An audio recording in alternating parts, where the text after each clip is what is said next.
Não fala nada no microfone que eu te dou um presente misterioso, bem misterioso.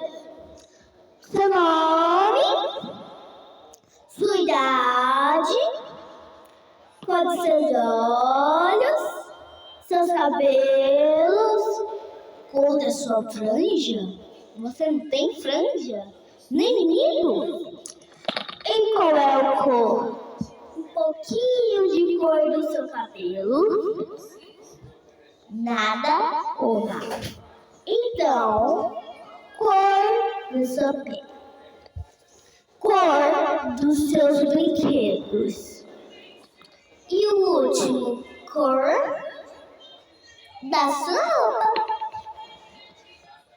Muito bem, você conseguiu. Você vai ganhar nada.